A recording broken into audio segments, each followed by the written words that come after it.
Bwana Spika, katika jumba hili kama kuna watu ambao wanajulikana na hikma zao, wewe ni mmoja wao na utaenda katika historia kwa ile hikma ambao kwamba umeweza kuitumia, hususan hivi sasa hivi. Lakini mimi ningetaka tu umeweza kuelezea lugha ya kisheria. Mimi nataka tuzungumze ile lugha ya kimtaani, mpuzi mpe sifa. Baada ya yote yale, hili jumba ni jumba ambalo rekodi zote zinawekwa. Inajulikana wazi ni nani ambaye anaeleta masala ya kutetea watu zaidi ya yoyote mwingine. Historia hapa, Hansard zilioko hapa, inajulikana wazi ni nani. Abdul Samad Sharif Nassir, born and raised in Mombasa. Well, I lived quite a good part of my life from high school, and then I started my education here in Nairobi. Went and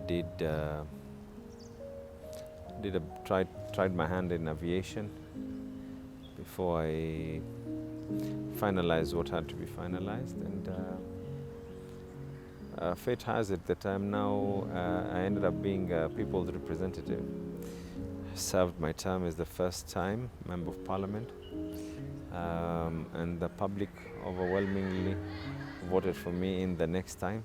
So it's been a beautiful journey. I think leadership is a calling.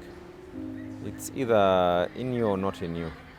And for me, it was more for calling. It's public that had actually, come on board and requested that we vie. But before that, way before, even before my late father passed away, I was already in quite a lot of community work. Quite a lot.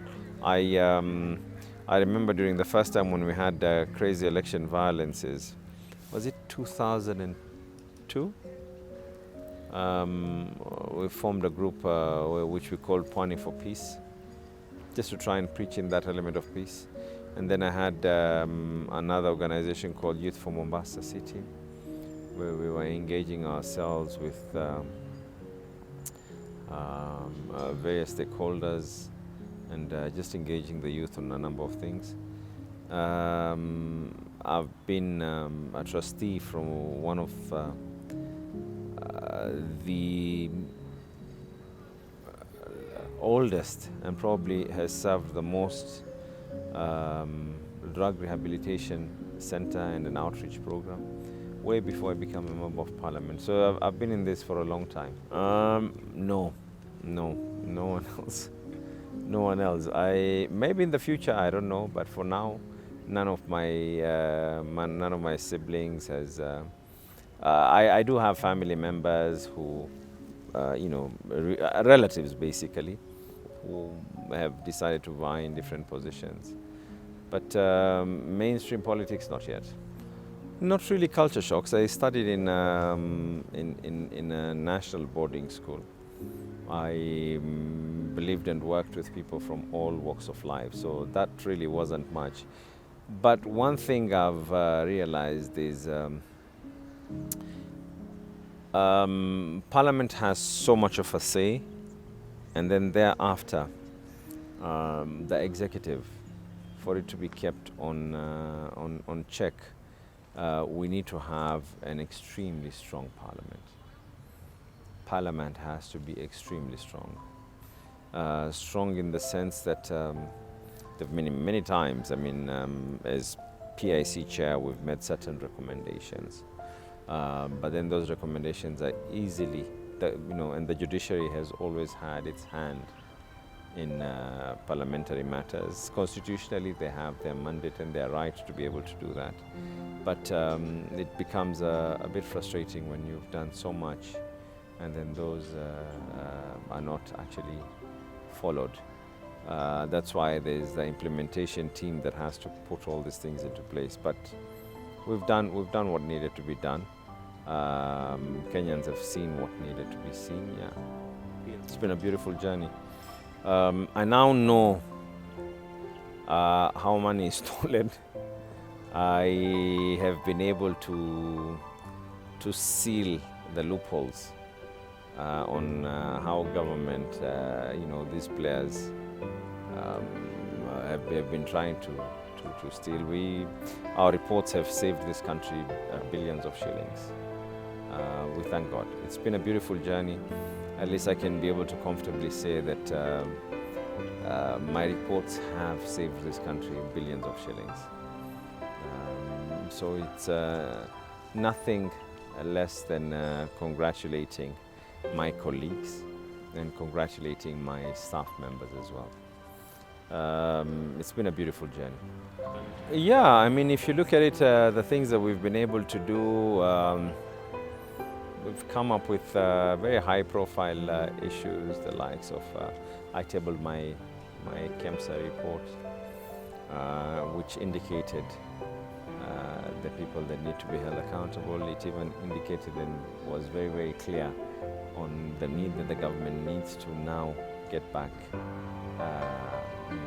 how they should be clearing on a legal perspective, if there are any pending bills and how we can be able to recover the money. We have been able to nip it in the bud. A number of state corporations who are about to slip and make some very, very serious financial disaster decisions, and we were able to nip it in the bud. It's been, and then of course, during my tenure, the committee has had an open door policy. That means any person who writes to the chair and requests to be allowed to be part of the proceedings has been allowed. The media, as long as you've been authorized by Parliament, that you're parliamentary media officer, you've never had, no one has ever been able to say that I missed a certain document or we were told. I think it only happened that the media was actually requested not one individual who came up with something that was a legal issue, because we had to go through their audits to find out what they were capable of doing. And when they came on board, they said it is not right for me to share my audited reports in public. And we respected the rule of law and respected the fact that yes, that is something you cannot share in public. But other than that, it's been an open door. I think 11th Parliament, I did quite a lot of learning, there's no doubt. Chances have it that in the next role that the people of Mombasa have asked me to undertake, whatever I've learned in this Parliament has made it something that is going to be even more exciting, in the sense that I now, when you have a county government that does not have enough money, they don't have enough funding. So what is the best solution? The best solution is to try and, first of all, let me rephrase this, like for anyone who has learned first aid, any medic, when you see someone who is bleeding, the first thing you do is you don't look for blood so that you can refill. The first thing you do is you seal the place that is bleeding. Then is when you look for blood to be able to give someone, that transfusion. So the first thing we need to do, and I think I've learned it having gone through all these state corporations, is how we're going to seal the loopholes of money being diverted. Money, so if we can be able to save ourselves from existing exchequer and existing income, at least probably my give and take would be between 20 to 30%. That's extra income by 20 to 30% to the people of Mombasa. Public expectations. These young people coming into Parliament, public expectations. And public expectations is people, if I come in and I legislate in the interest of the young person or a woman, it does not necessarily mean that you're a woman or a young person. So the same way, the young legislators, when they come in, they have to legislate in the interest of every other Kenyan. So expectations, public expectations is extremely high. Wow. I think if you look at the parliamentary, and I'm actually hoping that you will do that, if you look at the parliamentary records, I am the one who has raised this the most. In fact, sometimes I do wish that those members of parliament who make a lot of noise out there would have been there beside me when we were advocating for what needed to be done. Other than politics, you have to understand that it was people's lives. So some people prefer a situation where people are in pain, so that they don't provide the remedy, but they sell a hopeful remedy and tell them that, you know what, feel the pain and the pinch a bit more. Eventually, I'm gonna be the one to give you. But when you had the opportunity to give the person that remedy, you were not there. And I have been on the forefront. In Parliament, I think, if I'm not mistaken, I raised this matter. The first time when this was raised, it ended up being overturned, and they used the fact that it was COVID.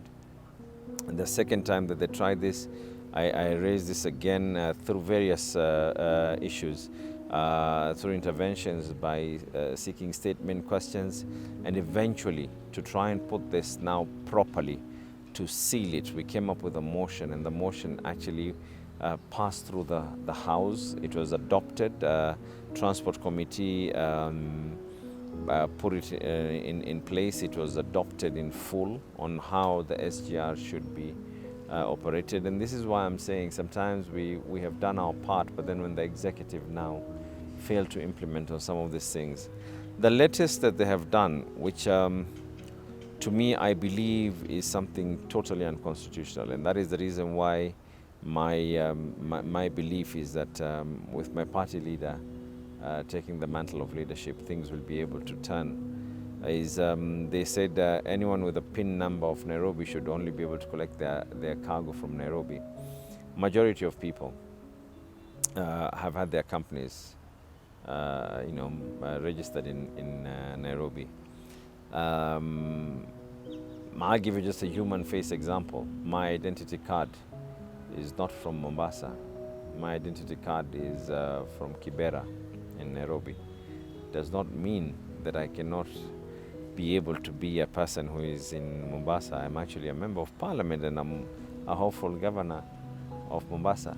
But then when you decide to do that, now the danger that is there is 27% of the gross county product of Mombasa comes from the sector of transport, logistics, storage, and the rest. So when you shut down, you're not just shutting down the transport element. These companies, whether they're multinationals or they're Kenyan companies, prefer a situation where you offload your cargo, you keep it in your warehouse. After keeping it in your warehouse, you then now redistribute it. So now we have a situation where it's become so expensive to do business. Why? Because you have to take your cargo from Nairobi. So all the clearing and forwarding companies, first of all, are now in Nairobi. All the storage companies, the warehousing and element are all no longer in Mombasa. They've all gone to Nairobi. And when you shut that down, it's people's livelihoods. So yes, other than even bringing back, when we talk about restoring services of the port back to Mombasa, that is one of the things that we want to push.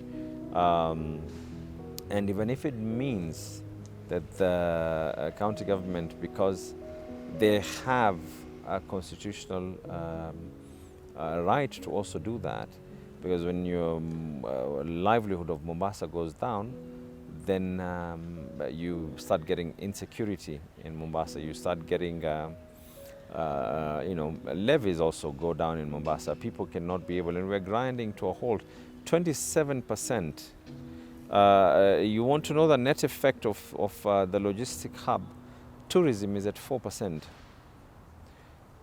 So you can imagine, with all the local and international tourism, we're still only at 4% of what it is that we earn from as Mombasa. 27%, 9% of our growth in Mombasa is from the construction. Now, when people are not building warehouses, when people stop building houses for one reason or the other, and because there's no economic growth, one sector has led the other and the other and the other and the other.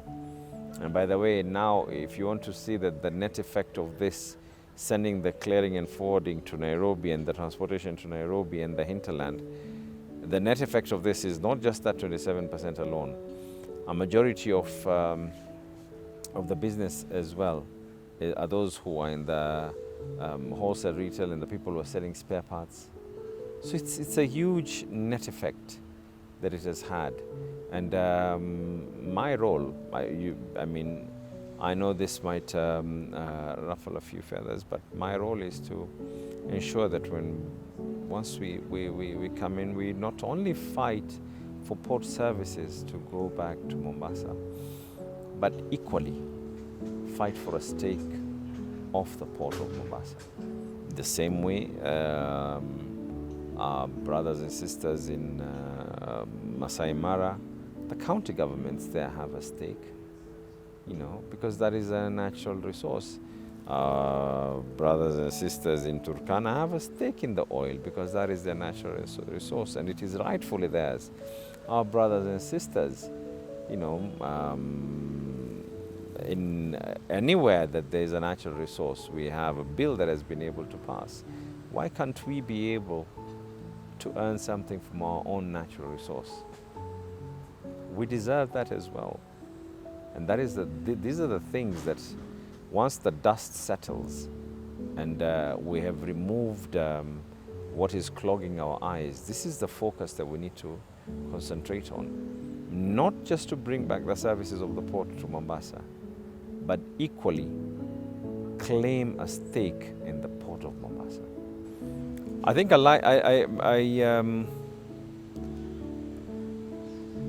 there's nothing more important than people enhancement. To me, I think that has been my highest moment when I see the people that we've been able to do so much with. That has been a true high moment in my life, and I really thank the Almighty. There's some brilliant ideas that were born during my time as a Member of Parliament. We inherited a constituency which had a very, very high amount of people who had not finished their high school. The transition rate between primary to high school was pretty high. Transition rate between secondary to other institutions of higher learning was even higher. So as much as we closed the gap on that, and government policy ended up that primary is compulsory, and they've now even said that secondary school is now compulsory. So that has narrowed the gap. But then we inherited a number of people who had not have any formal training. And when you have a high population and people don't have such kind of formal training, we came up with an idea called Skills Mitaani. And up to date, thousands and thousands have been able to benefit from that, where they get to choose a choice of their own vocational training that they want. And now what we're saying is once we get sworn in as the voice of the people of Mombasa and not just the voice of the people of Mvita, my intention is to ensure that all these people do get some contracts with the county government. And then thereafter, the role of county government is to ensure that we now give all these artisans, especially first of all from the Jua Kali sector, you got people who can be able to do way, way, way more than people with degrees and all these other papers. So let them come on board, and then first of all we certify them. That gives them an opportunity and a basis that you've opened up a door for them to be able to do other things.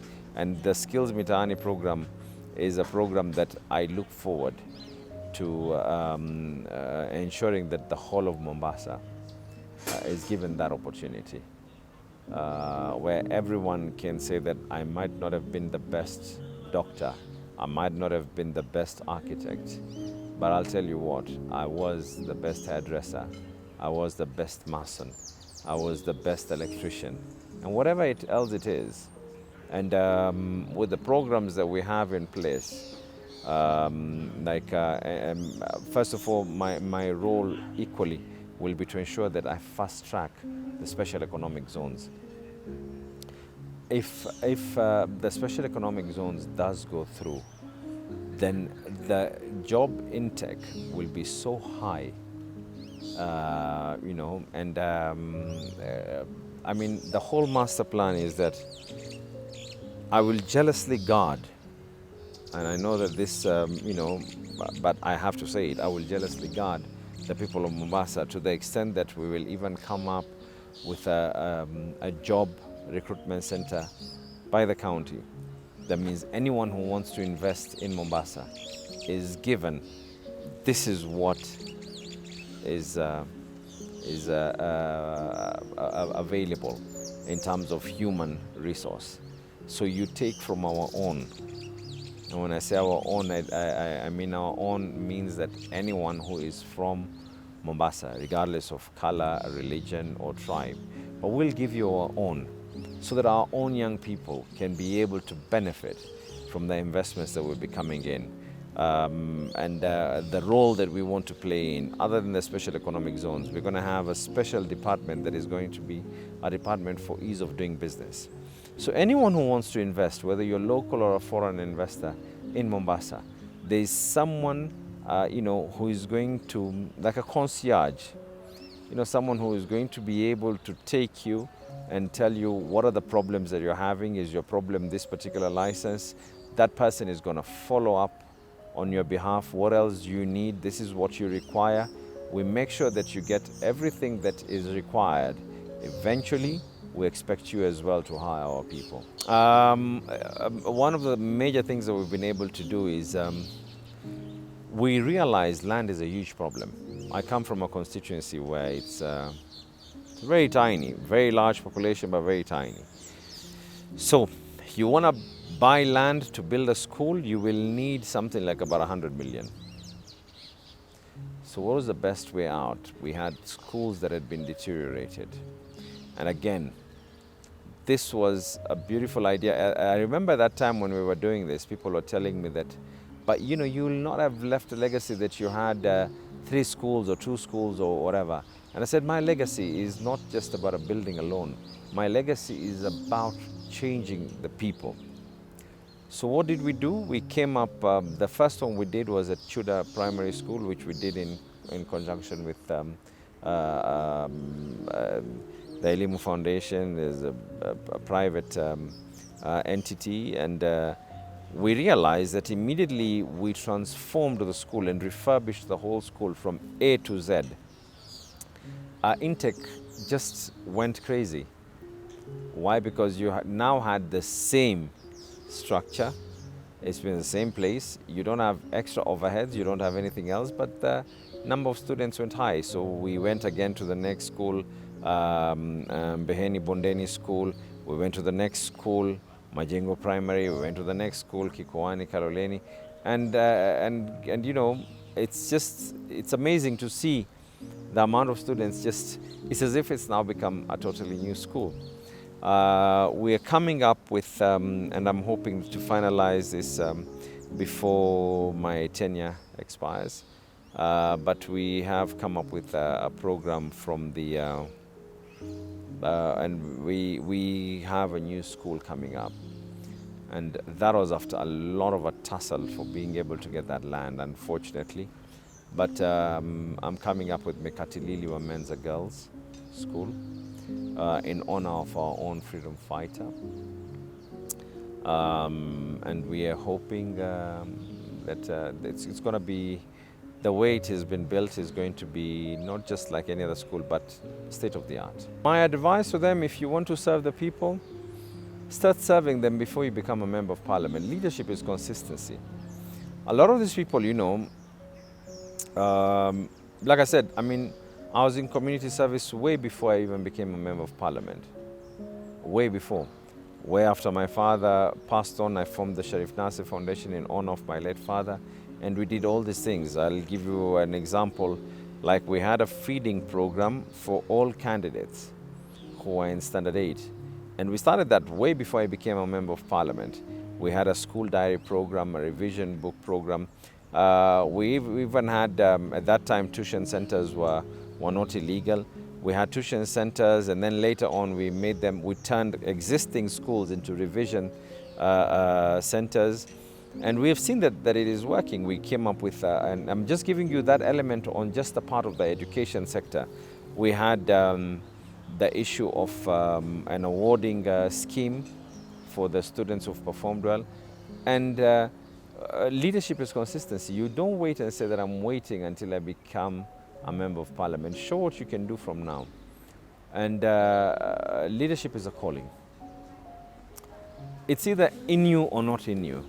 There are no two ways about it. I think this should not even start from the National Assembly. It should start from school level.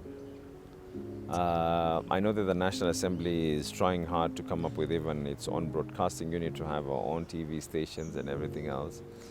But, and I don't blame them, but people have lost a lot of faith. And I'll tell you, one of the biggest challenges that I have,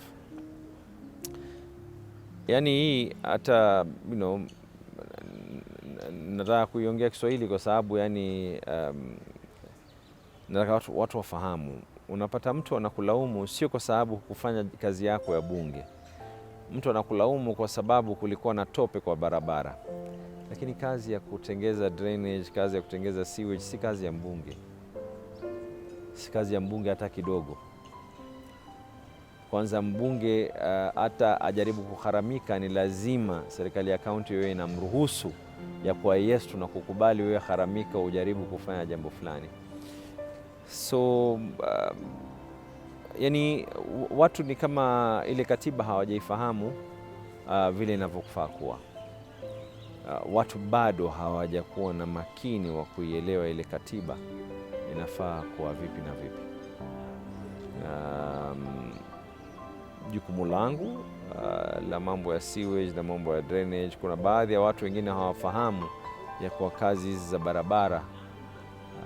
Barabara nyingi sana katika Mombasa si kazi za mbunge. Lakini unasikia tu ya kwa kuna tope katika area yako, kuna nini. Sasa nyingine hii ndio ile ambayo yani mimi mwenyewe nikasema kweli tumefika katika level sasa hivi majukumu pia ni matatizo watu kuweza kuyafahamu. Unapata simu mtu anakuambia kwa kwetu stima zimekatwa. Sasa wewe kama mbunge wetu lazima ufanye mpango uhakikishe ya kwa stima imeregea, na wala sio stima ati ya kwa kuna vitu zilikuwa zimeharibika wala nini. Yani stima imeharibika ya kwa ni ile Kenya Power kawaida wamekata stima. Sasa wewe kama mbunge piga simu Kenya Power regeshe stima yetu. Na kuna mambo mengine unafanya ni ubinadamu, lakini kuna mambo mengine yasiweze kuchukuliwa ya kuwa ni jukumu la mbunge. Mtapatia wabunge wenye kuja baada yetu sisi tatizo. Sisi wengine tutakuwa tunafanya hivyo, tunashika simu na tunapiga masimu. Tutakuja kuwapatia watu matatizo sana. It's very, very difficult, but I try my best. I try my best. I used to live a very, very unhealthy lifestyle. Very unhealthy, very, very unhealthy. Unhealthy in the sense that I was humongous. I was eating whatever needed to be eaten.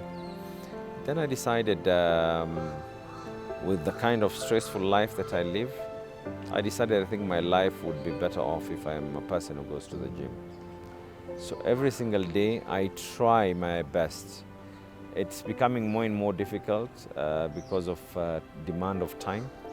But I try my best and save at least an hour that I can go to the gym. I try and put my phone aside. It's not easy as well. But I try and put my phone aside. Sometimes and that is the reason why maybe an advice to everyone, when you see someone unwinding, it's important you allow them to unwind so that they can be able to perform better. But I like And the difference between me is I don't necessarily have to go to the very, very exclusive rich man gyms. I go to the same gyms where my constituents go to. And I train with them. We have a laugh once a while. I do what needs to be done. And after there, I feel more refreshed. Ukiingia mtaani wewe sio mheshimiwa tena. Naingia mtaani nafanya mazoezi na wenzangu bila I'm a person I can drive on my own. The only reason why during the day I would have a driver is for purposes of convenience. Sabu, you can be invited somewhere and by the time you get there you're looking for parking and everything else. So just for purposes of convenience, I would have a driver to drive me. And then also because whilst you're in the car, it's also a good opportunity to try and return all the calls so you cannot be doing that and while you're driving.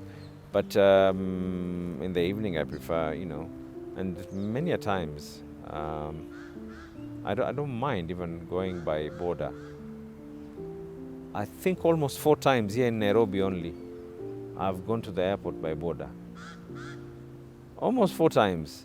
And I remember that I'm glad and I'm blessed. At least when you're hated, it becomes a problem. But when you're someone who's appreciated, so every time I get a border and I reach somewhere where there's no longer traffic, I always get cars stopping and telling me, no, let's drop you. But the simpler you live, the better it is. Do I intend to go to live in a better house? My mother to live in a better house? My loved ones to live in a better house? By all means. But everything has its time. But for now, I live in the same house that I lived in since my father was alive. I pay rent for my mother and I pay rent for myself. I don't own a property. I don't live in a lavish neighborhood. Maybe for now that has not been my priority. But maybe when I do retire, it is a place that I would like to probably. But for now, I live in a rented house. My mother lives in a rented house. I've lived in the same house from before my father died. My mother has lived in the same house before my father died. And there's a Swahili saying, muhimu ni kukinai. What is most important is just to feel content, like you're satisfied, I'm okay. And I think this is some of the things that Kenyans need to hear from lawmakers, because with this perception about members of parliament, I think members of parliament cannot take a walk downtown by themselves. I think for someone like me, I can easily walk. I can decide to walk anywhere, but the biggest challenge is the amount of people who will end up following you, which is a good thing, by the way. It is not a bad thing. But once a while, especially sometimes, if I decide to leave the house extremely early, then what I usually decide to do is I put on my gym attire and I put on a hat and I wait for the next tuk-tuk. There have been 1 or 2 times where the tuk-tuk owner does not realize who I am, and I just talk to them when I'm at the back, and But then many times they do realize who it is. But it's a beautiful feeling. You can be able to walk anywhere and be with whoever you want, as long as you don't have enemies. And you don't have a reason to have enemies. I have actually never been out of my constituency, except during one moment where I had to go to Switzerland, and I had to go and do a parliamentary committee report that was compulsory for me to travel as the chair. But I've never traveled out of the country. I have never ever used parliamentary privilege to go out of the country. I think the only parliamentary privilege that I've ever used is 2, and all of them have to do with my health. One of them is the gym services, and the other is the insurance cover, which is compulsory for every member. But even that one, I think the insurance companies are making a lot of money because I've never used it. I've been blessed. Nashukuru Mungu, alhamdulillah, alhamdulillah, alhamdulillah. Sina shida. Sijawahi kukosa kwenda mashinani. Yani hii Nairobi kusema ya kuwa nimekuwa hapa Jumamosi na Jumapili ni aghlabu sana. Sikumbuki, sijawahi kukumbuka kwa hapa. Even when we had COVID, kulikuwa hakuna ndege. Kulikuwa na COVID, kulikuwa hakuna ndege. Nilikuwa nachukua gari Jumatatu saa 8, naja zangu mpaka Nairobi, nakaa kwenye mikutano ya kamati Jumanne saa 8 naingia bunge, Jumatano, Alhamisi nafanya kamati, na Alhamisi saa 8. Alhamisi ikimfika jioni, usiku, napeleka gari kwa sababu tulikuwa tuna vibali kama wabunge kwa tunakubaliwa kuingia nje na ndani ya Nairobi kwa sababu ya kuingia katika bunge. Lakini nilikuwa nikienda na gari. Nikienda tena kuna wakati mmoja dereva wangu akaa kidogo ameshikika, lakini kaa nina umuhimu kuregea. Nikapeleka gari peke yangu. Kaingia kwa gari, nikapeleka gari mpaka nikafika zangu Mombasa. Naingia, unafanya kazi zako, unaonana na wale ambao ni watu wako na unamaliza. Well, I think the people of Mombasa have asked for a calling, and the calling is governorship. We've put in our stake. The party has believed in me, nominated me to be their flag bearer. We have a very, very intense manifesto on what we intend to do. And our biggest agenda is nothing else. Our biggest agenda, in fact, that is what is going to occupy the huge amount of time, is economic vibration of Mombasa. I want to see my county be where it was and even more.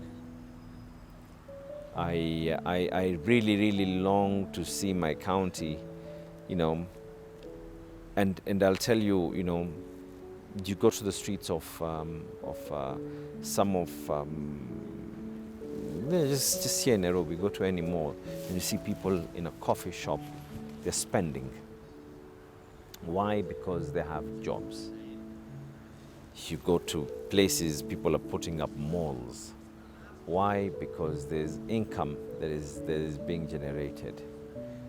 How are you going to do all that? That is the only difference that is there.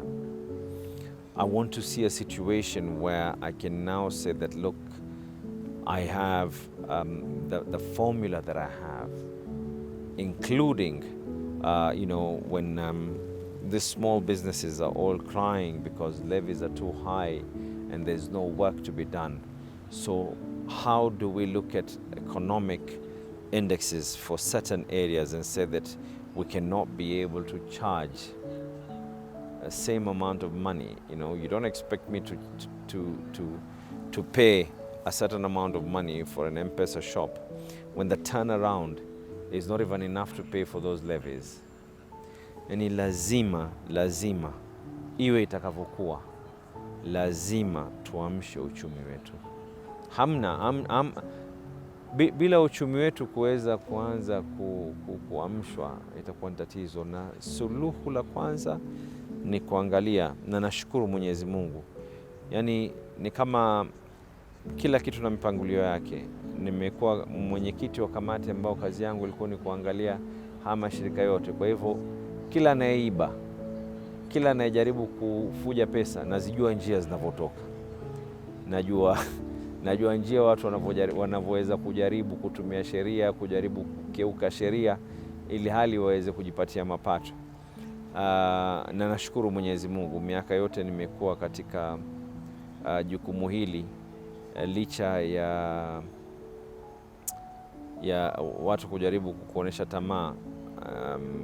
Naamini funzo moja lilofunzwa ya kuwa urathi bora si fedha, urathi bora ni utu. Leo kuna baadhi ya milango yanafunguliwa kwangu mimi kwa sababu jina langu naitwa Abdulswamad, mtoto wa Sharif Nassir. Nina imani ya kuwa kuna wajukuu wa babangu, milango yatafunguliwa, ataambiwa sasa tunakufungulia mlango kwa sababu ya majina mawili, la Abdulswamad na jina la Sharif Nassir. Utajiri si fedha mfukoni, utajiri ni utu. Na hamna lengo bora unaweza kuacha kama umeacha watu wakawa wameridhika roho. Na nia ya kwanza, ya pili, ya tatu, ya nne katika yale nitakayoweza kuyafanya, nimesema tena, ni mambo ya uchumi. Na la kwanza ni kukata ufujaji wa fedha, kujaribu kuangalia jinsi fedha haziingiza zikaingia vipi bila kuumiza watu na ada na kodi ambazo za kupita kiasi. Tukiweza kufanya hivyo, nina imani 20% mpaka 30% ya mapato ya Mombasa yataongezeka. Kisha baada pale sasa kuanza kuzungumza na mashirika ambao kwamba ni kampuni za nje, kuzungumza na mashirika ambao kwamba ni our donor states, kuweza kufanya mambo mingi sana. Ni mambo mingi tutaweza kuyafanya. Nina imani, I have faith in Mombasa, not because of me. I have faith in Mombasa because of the support of the people of Mombasa.